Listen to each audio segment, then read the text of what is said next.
Buenas tardes, amigos de Proyecto Grado SEO, sean ustedes bienvenidos aquí a otra emisión desde la Feria Internacional del Libro de Guadalajara. Y pues hoy tenemos el privilegio, gracias a Nirvana Libros, de poder platicar con un investigador, un estudioso de la cultura hindú, de las culturas árabes en esencia, que es Agustín Paniker. Agustín, mucho gusto en conocerte. Hola, un gusto, el placer es mío. Oye, Agustín, tú estás presentando ahorita un libro que a mí me pareció muy interesante. Desde que nos lo entregaron lo he estado leyendo, un libro que más allá de caer es una investigación muy seria, ¿Sí?, sobre la construcción de las castas y la forma en que se mueven las castas en la India. Tú has hecho varias investigaciones previas a esta sobre algunas sociedades cercanas a la India. La primera pregunta que yo te haría es ¿por qué estudiar la India? Bueno, para mí tiene un significado especial la India. Mi abuelo paterno era de allí. Sí. Por lo tanto, tengo unos vínculos afectivos y hasta genéticos con la India.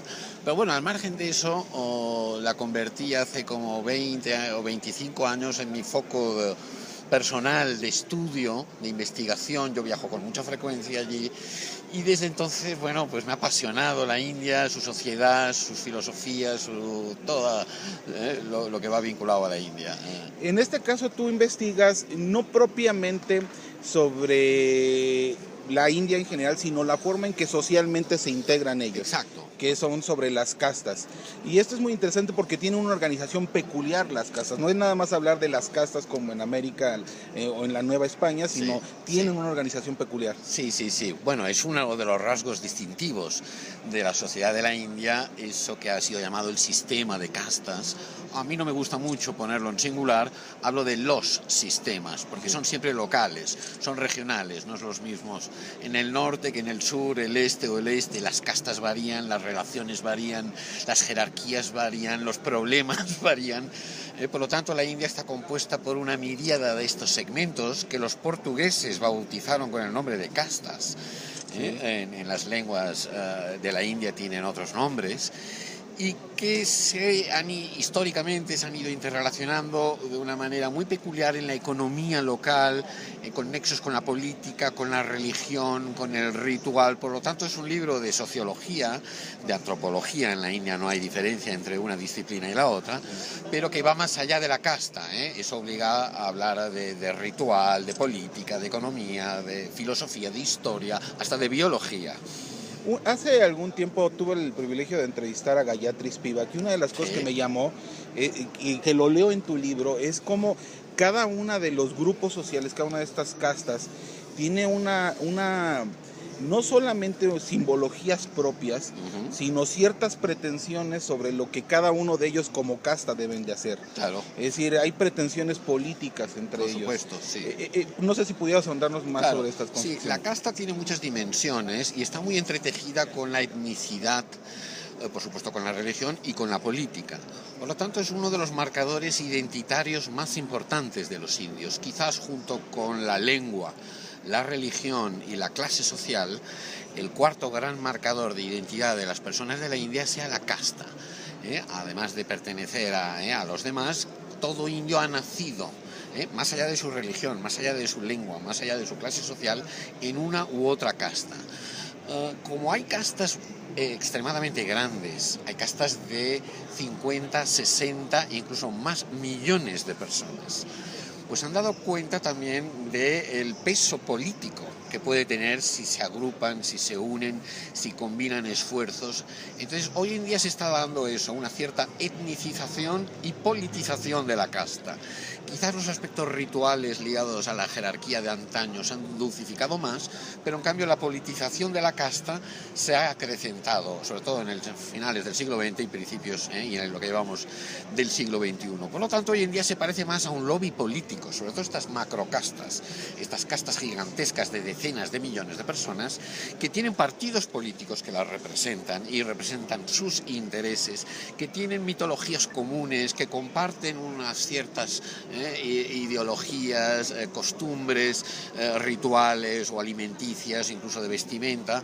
Eso es un fenómeno extremadamente importante para entender la India de hoy o para entender la política de la India actual. Yo confieso que cuando me dio en tu libro el primer capítulo que me llamó la atención leer, mucho por la denominación que utilizas, es la cuestión de la discriminación afirmativa dentro de de las castas indígenas. ¿Qué tan profunda es esta discriminación afirmativa? Sí, eso se lleva implementando desde hace unos 65 años, desde que la India se independizó en el año 40, desde el año 50, desde la Constitución de la India, y se le otorga discriminación positiva o acción afirmativa más o menos a una cuarta parte de la población de la India. Eso significa 300 millones de personas, lo que serían unos 200 millones de los que en Occidente hemos solido llamar intocables, aunque ellos prefieren la autodenominación Dalits, y los que unos 100 millones que serían los que en la India se llaman adivasis y que fuera conocemos como tribales, aunque aquí en Latinoamérica les llamaríamos indígenas. Sí. Esos 300 millones de personas han sufrido discriminación negativa, exclusión social, ritual durante siglos. Por lo tanto, cuando la India alcanzó la independencia, consideró que a estos colectivos se les tenía que ayudar, se les tenía que facilitar la mejora social. ¿Cómo? Con discriminación positiva en educación. Tienen sus cuotas reservadas en la educación superior, en las universidades, con escaños parlamentarios en los distintos parlamentos, sea el nacional o los estatales, y luego también con puestos en el funcionariado público, sea desde el más bajo hasta el más alto, y tienen su 25% de cuota en esos espacios. Eso que originalmente se concibió para ser realizado durante 10 años, se ha ido prorrogando, ya llevamos 60 años, y hoy en día nadie, ni ningún partido político se suicidaría políticamente eliminando esta discriminación positiva.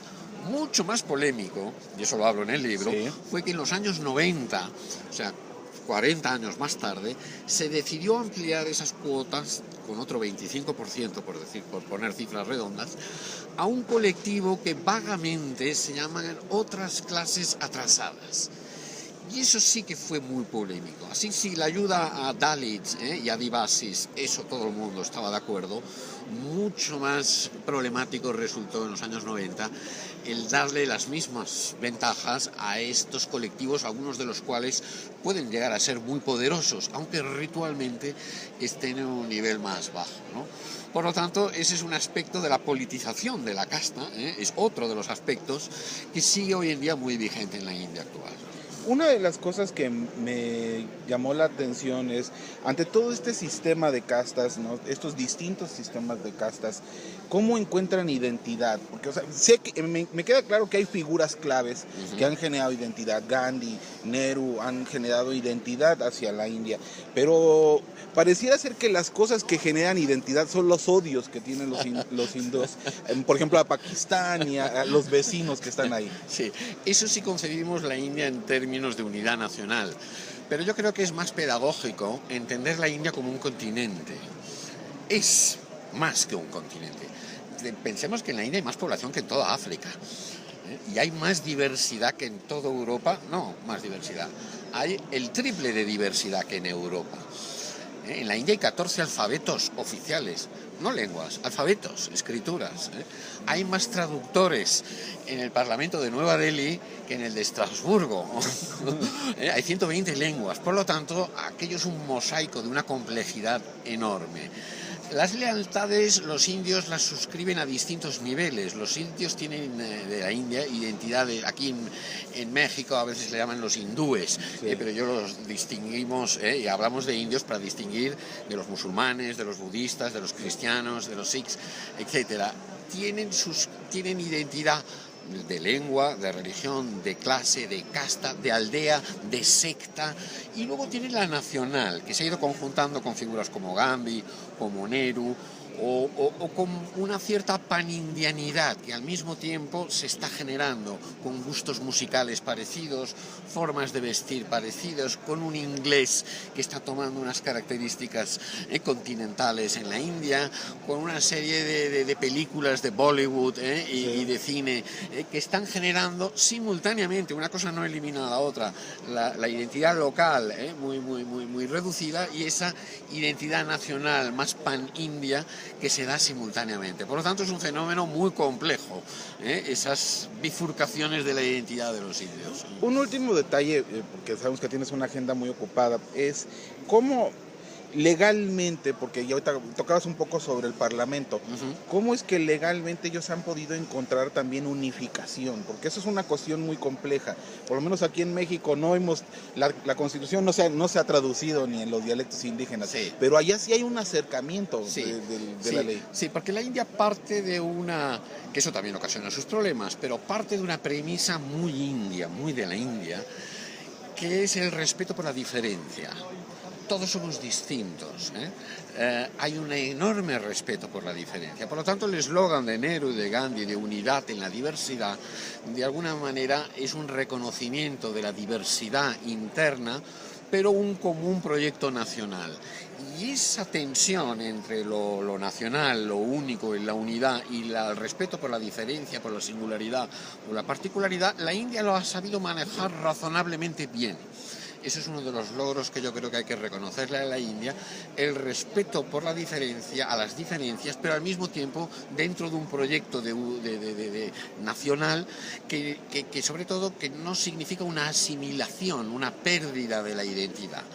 Eso diferencia mucho, por ejemplo, India de China, o de otros espacios donde se ha tenido una uniformización. La India tiende a aborrecer de eso, de ahí la perdurancia de la casta, que no deja de ser uno de los, hay unas 4 o 5 mil castas en la India, no deja de ser una de esas hechos diferenciales que tiene el pueblo indio.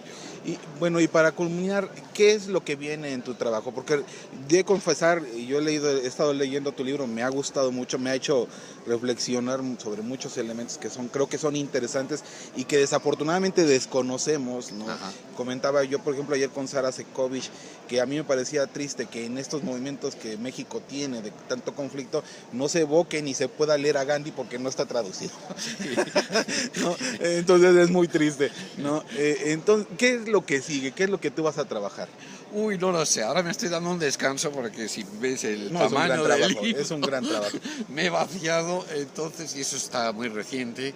Yo tengo muchos proyectos siempre en marcha, y de hecho ya tengo, pero no los voy a desvelar de momento. Sí. Tengo varios libros, incluso alguno más literario, casi siempre vinculado con la India, que ese es mi caldo de cultivo, sí, creativo e intelectual. Pero de momento no hay nada que se haya perfilado. Yo voy improvisando un poco, y al final acaba concretizándose algún tipo de libro.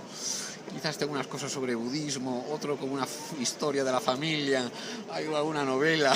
¿Que dejas ver algo sobre la familia? Dejo de ver algo, sí. En este libro. Claro, porque al ser un libro sobre la casta y la familia inevitablemente pertenece a una casta, pues bueno, lo utilizo como ejemplo para ilustrar algunos de los aspectos de la casta. Bueno, pues ha sido un placer, Agustín. El placer ha sido mío, encantado. Muchas gracias. Encantado.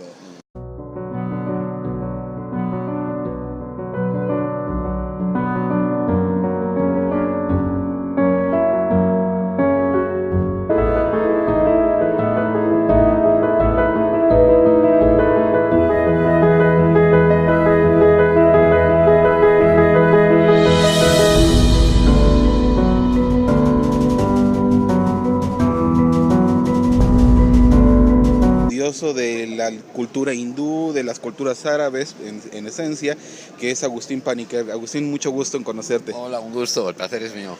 Oye, Agustín, tú estás presentando ahorita un libro que a mí me pareció muy interesante. Desde que nos lo entregaron, lo he estado leyendo, un libro que más allá de caer, es una investigación muy seria, ¿sí?, sobre la construcción de las castas y la forma en que se mueven las castas en la India. Tú has hecho varias investigaciones previas a esta sobre algunas sociedades cercanas a la India. La primera pregunta que yo te haría es ¿por qué estudiar la India? Bueno, para mí...